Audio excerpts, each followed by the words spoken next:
BJP government में भाई गाय के नाम पर, मंदिर के नाम पर यही वोट मांगे गए हैं। हवा हम नहीं, पूरा प्रदेश का एक एक बच्चा नौजवान सभी लोग जान रहे हैं कि हवा इस बार साइकिल की चल रही है। जैसे खाद के लिए ये पोजीशन हो गई, 1200 की डीएपी 1500 में मिली, वो भी लाइन लगाकर। कुछ लोगों ने तो बगैर खाद के ही गेहूं बो दिए। ये बीजेपी की सरकार कॉपी कर रही है। अच्छा जी, ये कॉपी कर रही है। इसमें हमें ऐसा कोई भी ऑप्शन नहीं लग रहा है कि इन्होंने कोई नया कदम उठाया हो।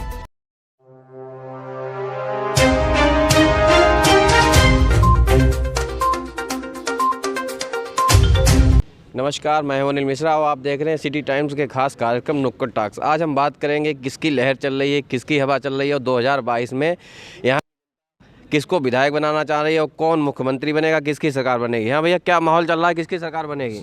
अखिलेश यादव की सरकार बनेगी। समाजवादी का माहौल चल रहा है और भारी बहुमत से शाहजहांपुर से विजयी हो रहे हैं। अच्छा, और भी हमारे साथ खड़े हैं। क्या माहौल है, किसकी हवा चल रही है, किसकी सरकार बनेगी? हवा हम नहीं, पूरा प्रदेश का एक एक बच्चा नौजवान सभी लोग जान रहे हैं कि हवा इस बार साइकिल की चल रही है। 2022 में पूरी तरीके से उत्तर प्रदेश के अंदर समाजवादी पार्टी की सरकार बनेगी। नौजवान, किसान, गरीब, मजदूर, शिक्षक, डॉक्टर सभी की सरकार बनेगी। अखिलेश यादव उत्तर प्रदेश के मुख्यमंत्री बनेंगे, ये सभी लोग जानते हैं। अच्छा, जो मुख्यमंत्री योगी आदित्यनाथ हैं वो राशन भी दे रहे हैं, किसानों को पैसा भी दे रहे हैं, कई कल्याणकारी योजनाएं चल रही हैं। इसको जो लेकर के आप कैसे सत्ता में आ सकते हैं? एक गरीब आदमी को अगर रोज़गार दिया जाए तो मामूली हालत से 500 रुपया पर डे और 5 को 3 से गुणा कर दिए, 5 या 15,000 रुपये महीने। अगर 600 रुपये का राशन एक महीने में हम दे रहे हैं और उसके बाद में आपको मालूम 300 रुपये में सरसों का तेल ले रहे हैं, वो भी प्योर नहीं ले रहे हैं, डीजल पेट्रोल महंगा हो रहा है, तो आप बताइए कि 14,500 ज़्यादा होता है या 500 रुपया ज़्यादा होता है? तो पब्लिक तो पढ़ी लिखी है, समझदार है, तो पढ़ाई लिखाई शिक्षा रोजगार पर देगा कि 5 किलो 4 किलो फ्री पर। फ्री के खाने वाले लोग कभी बढ़ नहीं पाते होंगे। उदाहरण के तौर पर कोई राजनीतिक बात नहीं होती है, एक मंदिर के सामने 50 लोग बैठे रहते हैं, पूरी ज़िंदगी भर लोग दान करके उनको देते रहते हैं, वो बड़े आदमी नहीं हो जाते हैं। भीख मांगने वाले लोग खाते रहते, पीते रहते, निपट जाते हैं। लेकिन व्यक्ति जब मेहनत करता है, उसको रोज़गार मिलता है, तभी देश का प्रदेश का डेवलपमेंट होता है। तो ऐसी सरकार होनी चाहिए ताकि देश का प्रदेश का विकास हो सके। ये अखिलेश यादव में ही संभव है और बाकी हम कृपा पात्र पर जीना हमारे नौजवान लोग नहीं चाहते हैं। अच्छा, आपका कहना ये है कि जो राशन दिया जा रहा है, जो पैसे दिया जा रहा है, मतलब जनता को भिखारी बना दिया गया? ये तो हम नहीं कहना चाहेंगे, जिनको आवश्यकता है, लेकिन फ्री में दी हुई चाहे वो दुआ हो और चाहे दवा हो, वो कभी फ़ायदा नहीं करती है, किसी प्रकार से नहीं लगती है। उसी तरीके से जैसे जिस तरीके से हमें काम मिलना चाहिए, हमारा जो समर्थन मूल्य है, जैसे हमें गन्ने का रेट बढ़ना चाहिए। जब गन्ने का रेट बढ़ेगा तो मज़दूरी बढ़ेगी। मज़दूरी मान लीजिए एक दिन में 50 रुपया बढ़ गई और 30 दिन होते हैं तो 1500 रुपया महीना बढ़ जाएगा, 1500 रुपये बढ़ जाएगा। लेकिन राशन हम केवल यही चुनाव तक ही तो राशन मिलेगा, उसके बाद हम क्या करेंगे? उसके बाद हमारा क्या होगा? हम कैसे बच्चों को पढ़ाएंगे? फीसें इतनी बढ़ गई हैं, प्राइवेट कॉलेजों की फीसें हैं, विद्यालयों की फीसें हैं, उनको बच्चों की फीसें नहीं जमा कर पाएंगे। 600 रुपये के मुफ्त के राशन से काम चलने वाला नहीं है। जनता सब जानती है, सब सोचती है। इसीलिए अगली बार 2022 में केवल अखिलेश सरकार आ रही है।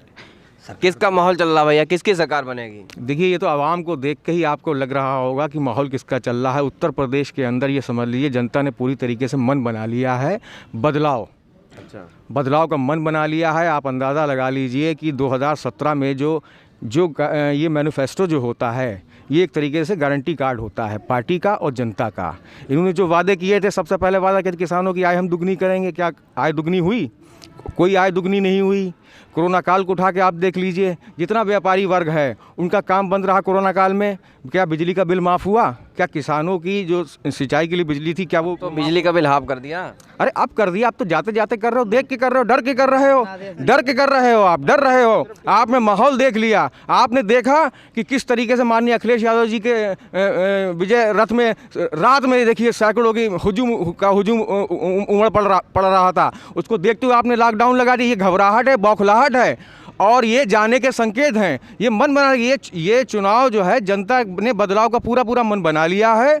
और शाहजहांपुर के अंदर 106 की 6 सीटें जो हैं, आप मान के चलिए कि ये जो है माननीय अखिलेश यादव जी की झोली में जा रही हैं और बहुत ज़बरदस्त तरीके से जा रही हैं। आवाम में इतना जोश है और ये बिल्कुल मूड बन चुका है हर तरीके से। क्या माहौल है भैया, किसकी सरकार बन रही है? सरकार समाजवादी पार्टी की सरकार बन रही है और लहर क्या बहुत तेज़ी से लहर चल रही है इस समय। अब जनपद शाहजहाँपुर में 6 की 6 सीटें सपा के फेवर में जा रही हैं। ददरौल में किसका माहौल है? ददरौल में आदरणीय स्वर्गीय श्री राममूर्ति सिंह वर्मा जी के बेटे आदरणीय राजेश वर्मा जी के साथ जन समर्थन पूरी तरीके से है। हर वर्ग हर जात का समर्थन आदरणीय राजेश वर्मा जी के साथ है और राजेश वर्मा जी बहुत बम्पर वोटों से जीत रहे हैं। अच्छा, कहीं ना कहीं जो है किसानों को दिक्कत हो रही है छुट्टा पशु लेकर के, इसको इस समस्या से कैसे निपटा जाए? अब आदरणीय जब अखिलेश यादव मुख्यमंत्री जी बनेंगे तो उन्होंने कहा भी है कि गायों को लेके इनको जो है गौशालाओं से लेके किसी न किसी तरीके से पूरी तरीके से प्रबंध किया जाएगा जिससे किसानों को राहत मिल सके। क्या माहौल है, किसकी सरकार आ सकती है? 2022 में बदलाव होगा या यही सरकार रिपीट होगी? नहीं, समाजवादी सरकार आएगी और पूरे नौजवान किसान सबको सहूलियत मिलेगी। जैसे कि छुट्टा पशु की आप बात कर रहे हैं, इससे तो आदमी घर में रहना ही मुश्किल है। उसको रात दिन घूम रहा है पशुओं के पीछे और उसके बाद ना तो सही से किसान को खाद मिली है ना तो उसकी लागत लौट रही है। सरकार ने कहा था कि 22 तक आय दोगुनी कर देंगे, मेरी समझ तो चौथाई रह गई है। लेकिन किसानों को रुपए भी मिल रहे हैं, खातों में आ रहे हैं 2-2 हज़ार रुपये। वो 2,000 रुपये से किसानों का कोई लाभ नहीं हो रहा है, क्योंकि 2,000 रुपये का मतलब 6,000 रुपये मिलते हैं साल में, कोई 2,000 महीने नहीं मिलते हैं। 1,000 रुपये महीना मिलता है। हाँ, 1,000 रुपये महीने मिलते हैं। 1,000 रुपये महीने में कुछ नहीं उस किसान का हो रहा, ना नौजवान का हो रहा है, ना किसी वर्ग के लोगों को नहीं हो रहा है, क्योंकि 1,000 रुपये के लालच नहीं कर रहा है। आपको रोज़गार चाहिए, आपको रोज़गार के सिस्टम, बच्चे हैं सबका पढ़ाई लिखाई और शिक्षा सब सत्यानाश हो गया है, इस सरकार ने कर दिया है। और फीस फिर भी दी जा रही है, क्योंकि ऑनलाइन का एक ऐसा सिस्टम कर दिया है कि फीस पूरी लेंगे का स्कूल वाले, बच्चे परेशान हैं, सब नकारा बनते चले जा रहे हैं। लेकिन कोरोना चल रहा है इसलिए कोरोना चल रहा है, लेकिन कोरोना के हिसाब से तो मान लिया कि सरकार फीस का भी तो नियंत्रण कर सकती थी। फीस पे तो कोई नियंत्रण हुआ नहीं और उसके लिए बराबर गार्जियन को प्रताड़ित किया जा रहा है कि फीस जमा करिए, फीस जमा करिए। ये तो सब बहुत सारा नाज़ापी है जनता के साथ। और उसके बाद जो आय दूनी वाली बात हो रही थी, जैसे खाद के लिए ये पोजीशन हो गई 1200 की DAP 1500 में मिली, वो भी लाइन लगाकर। कुछ लोगों ने तो बगैर खाद के ही गेहूं बो दिए। और उसके बाद धान की पोजीशन रही 1975 जाने रेट है, तो वो 900 से लेकर 1200 तक बिका। और आय कैसे दूनी हो जाएगी? जो सरकारी सेंटर थे धान वाले, तो उस पर जब लेके जाओगे तभी तो बिकेगा। लेकर एक किसान अगर एक दिन में चला गया तो 6 दिन भी उसको लाइन में लगा और उसके बाद उसको कह दिया गया तुम्हारा धान मानक के हिसाब का नहीं है और तुम्हारा ये इसमें माउचर ज़्यादा है।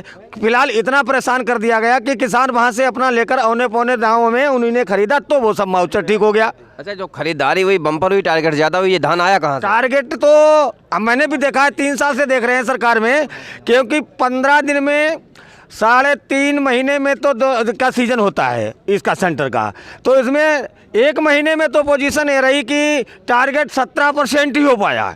17%, तो पिछली बार भी यही पोजीशन रही और इस बार भी यही पोजीशन, 17% खरीद हो पाई। और जब किसान के पास धान नहीं रहा तो फिर 1 महीने 2 महीने सेंटर ऐसे आवाजाही करते रहे, फिर 15 दिन में 65% हो गई। ये एकदम से धान तो वही है जो उन्होंने के माफियाओं ने खरीदा है, वही धान उन्होंने सेंटर पे तुलवा दिया है, उसी का उनका पैसा मिल गया है, नाम कर दिया माफियाओं का धान, माफियाओं ने खरीद कर दिया। क्या माहौल है भैया, किसकी सरकार बनेगी? अखिलेश यादव जी की पूर्ण बहुमत सरकार आएगी। और चाहे वो बुजुर्ग हो, चाहे वो जवान हो, चाहे वो किसी वर्ग का, किसी जात का, किसी धर्म का कोई भी व्यक्ति हो, उस अखिलेश यादव की सरकार चाह रहा है। क्योंकि इस सरकार में हर व्यक्ति को परेशानी हुई है, कोई भी कहीं भी कोई काम नहीं हुआ है। सिर्फ धर्म के नाम पर, जात के नाम पर लोगों को लड़वाने का काम किया है सरकार ने। महिलाओं का उत्पीड़न हुआ है, इसलिए हर व्यक्ति ने क्या खास बात है ये योगी उनमें, अखिलेश में, जो उनकी सरकार आ रही है, क्या खास बात है? अखिलेश यादव जी ने जो पुराने वादे किए थे अपनी सरकार में पूरे किए थे, हर काम किया था जो उन्होंने अपने एजेंडे में दिया था। इस बार भी जो एजेंडे में दिया हर काम करेगी सरकार। और देख लिया हमने 5 साल योगी जी के भी देख लिए, कोई भी काम नहीं हुआ है। पूर्ण विश्वास है कि अखिलेश यादव जी पूर्ण काम करेंगे जो भी उन्होंने एजेंडे में काम दिए हैं। क्या काम नहीं हुए? कोई भी काम हुआ ही कहाँ है भाई। आपने नोटबंदी की, आपने कहा था सारा काला धन वापस आएगा, जाने क्या क्या बड़े बड़े वादे योगी जी ने किए थे, कौन सा काम हो गया? सड़कें बनी, राशन मिल रहा है। राशन मिल रहा है। राशन तो फिलहाल तो राशन की ज़रूरत बहुत ज़्यादा लोगों को नहीं है, क्योंकि लोगों को रोज़गार मिलेगा तो राशन की ज़रूरत नहीं पड़ेगी। सबसे बड़ी बात यह है कि रोज़गार कतई ख़त्म कर दिए भाई। आप हर चीज़ को प्राइवेट कर रहे हैं, हर चीज़ को। अब यही तो बात है, सिर्फ मंदिर और मस्जिद से ही सरकार चल रही है। बीजेपी गवर्नमेंट में भाई गाय के नाम पर, मंदिर के नाम पर यही वोट मांगे गए हैं भाई। विकास के नाम पर कहीं भी वोट मांगने कोई जा ही नहीं रहा है। तो राष्ट्र निर्माण तो हो रहा है। राष्ट्र कौन सा निर्माण हो? राष्ट्र मंदिर बन गया, 370 हट गई। 1947 में राष्ट्र आज़ाद हुआ था, ठीक है। जब से पूर्ण और भी इतिहास पढ़े हमने, 1947 से आज तक एक अखंड भारत रहा है। और हिंदू ना मुस्लिम खतरे में था ना हिंदू खतरे में था। जब से बीजेपी गवर्नमेंट आ गई, रोज़ हिंदू खतरे में होता है, रोज़ मुस्लिम खतरे में। अब तो प्रधानमंत्री खतरे में आने लगे। अच्छा, अब तो ये हो गया कि अभी तो हिंदू और मुस्लिम खतरे में था, प्रधानमंत्री खतरे में आने लगे। कल को मुख्यमंत्री खतरे में आ जाएंगे। कल हर इंसान रोज़ खतरा दिखा कर लोगों को भड़का करके वोट लेने का काम कर रही है सरकार। और हमारे अपना अनुभव है कि जब वो शब्द यहाँ पर कहना ठीक नहीं है, लेकिन जैसे कि दिल्ली वगैरह में अगर कहीं जाते थे तो लोग कहते थे कि शादीशुदा है नहीं, उनने का शादीशुदा नहीं है, कवारा है, उनने का ऐसा है, रूम नहीं मिलेगा। हम लोगों ने देश दे दिया। अच्छा, ये एक फैक्ट है। और जब से बीजेपी गवर्नमेंट आ रही है, देवी आपदाएं इतनी आ रही हैं कि राम राज्य में कभी भी देवी आपदा नहीं आती थी। आप राम राज्य का सपना दिखा रहे हैं, देवी आपदा इसलिए आ रही है कि ये रावण राज्य भी ज़्यादा हो गया। रावण राज है, बिल्कुल रावण राज है। ये राम राज कहाँ है? रोज़ एक नया रोज़ वायरस आ रहा है। पहले कोरोना के नाम पर लोगों को इतना ये वायरस तो पूरे विश्व में आ रहा है ना, खाली भारत में थोड़ी ना है। बात यह है कि विश्व में हम विश्व कभी दूसरी जगह जाते तो है नहीं, यहीं पे मीडिया के माध्यम से ही पूरा देश देखते हैं। और छोड़े बहुत चैनल छोड़ करके लगभग आप रोज़ देख रहे हैं कि आज तक का पूरे हमने जब से पढ़ाई भी थोड़ी बहुत की और पहले भी देखते थे, टीवी चैनल भी देखते थे। अगर कोई मीडिया को अपशब्द या कोई भी चीज़ें अगर देते थे तो बाकायदा लाइव आकर के उन पर माफ़ी मांगते थे अगर गलत शब्द निकालते थे। हमने ये देखा है।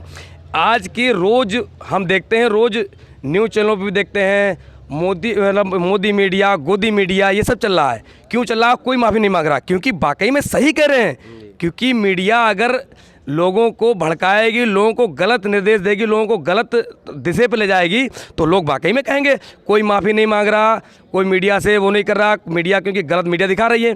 हमको दुनिया की जो खबरें दिखाई जा रही हैं वो 10% भी खबरें सही नहीं हैं। हमको ये दिखाया जा रहा है यहाँ ये हो गया, वहाँ ये हो गया, ये सिर्फ दिखाया जा रहा, होता नहीं है। कोरोना है नहीं अब कोरोना तो है। अब इस समय कोरोना क्या है? आपकी रैलियाँ हो रही हैं, लोगों को रैलियाँ नहीं करने दे रहे हैं। विपक्ष की रैलियाँ बंद कर दी। रात में आपने नाइट कर्फ्यू लगाया 11 बजे से 5 बजे तक। ये नाइट कर्फ्यू क्या मतलब है? 11 से 5 तक का नाइट कर्फ्यू का मतलब क्या है बताइए भाई? 11 बजे के बाद वही व्यक्ति निकलेगा या तो बहुत ज़्यादा किसी की परेशानी है, कोई बहुत इमरजेंसी है, कोई जा रहा है, तो अकेला बिक जाएगा। अच्छा, तो 22 में क्या मन बनाया है? सरकार यही रिपीट करेंगे या दूसरी लाएंगे? 22 में 101% 350 सीटों के साथ अखिलेश सरकार आ रही है। अच्छा, ददरौल विधानसभा में किसकी हवा है? ददरौल विधानसभा में जिले में सबसे बड़ी जीत राजेश वर्मा जी की होगी। लेकिन वर्तमान विधायक है, उन्होंने का बहुत काम कराए हैं, सड़कें बनवाई हैं, जाल बिछवा दिया। ऐसा कोई गांव नहीं जहाँ उन्होंने सड़क ना बनवाई हो। आप खुद जाते होंगे, गांव में घूमते होंगे, आपका चैनल बहुत बढ़िया चैनल है, हमने देखा है। हर जगह आप जाते हैं, आपने खुद ही देखा होगा कितनी सड़कें दिख रही हैं। हाँ, खेतों में चरती हुई गाय और सांड दिख जाएंगे आपको, बहुत बड़ी संख्या में दिख जाएंगे। रोज़ आय दुगनी करते हैं, लोगों को पूरी रात मतलब लोग रोज़गार देने का काम किया है। डंडा ले और जो है गाय को हाको, ये रोज़गार दिया है। आपने खुद देखा होगा, डंडा रोज़गार कहा था ना। क्या माहौल है भैया, किसकी सरकार बनेगी? अखिलेश जी की सरकार बनेगी। क्या खास बात है अखिलेश में? खास बात यह है कि उन्होंने जो वादे किए हैं जी, वो वादे उन्होंने निभाए हैं। पिछली सरकार में जो उन्होंने एम्बुलेंस का काम किया था, 100 नंबर को पुलिस वालों की सुविधा के लिए 100 नंबर दिया था, और मरीजों को ले जाने के लिए उन्होंने एम्बुलेंस की सुविधा की थी। और ये बीजेपी की सरकार कॉपी कर रही है। अच्छा जी, ये कॉपी कर रही है। इसमें हमें ऐसा कोई भी ऑप्शन नहीं लग रहा है कि उन्होंने कोई नया कदम उठाया हो। किस लिए कि अगर मंदिर का निर्माण हो रहा है, राम मंदिर का। अरे सारे भक्त थोड़ी ना हैं। अगर इस संसार में सारे भक्त हैं तो वहाँ जाके कोई पूजा नहीं करता। भक्ति है तो अपने माता पिता की कीजिए। ठीक है ना। और उसके साथ साथ क्या है कि चलो उन्होंने ये काम किया है, मैं मानता हूँ, ठीक है, हाँ ये सुप्रीम कोर्ट का आदेश है इसलिए उन्होंने किया है। उसके हिसाब से मुझे लग रहा है कि ये सरकार मुझे समझ में नहीं आई, समझ में नहीं आई। नहीं आई, क्योंकि ये सपा की सरकार हमारे लिए अवेलेबल है। 22 में क्या मन बनाया है, किसको विधायक बनाएंगे, किसको मुख्यमंत्री बनाएंगे? हम विधायक अपने राजेश वर्मा जी को बनाएंगे और मुख्यमंत्री श्री अखिलेश यादव जी को बनाएंगे।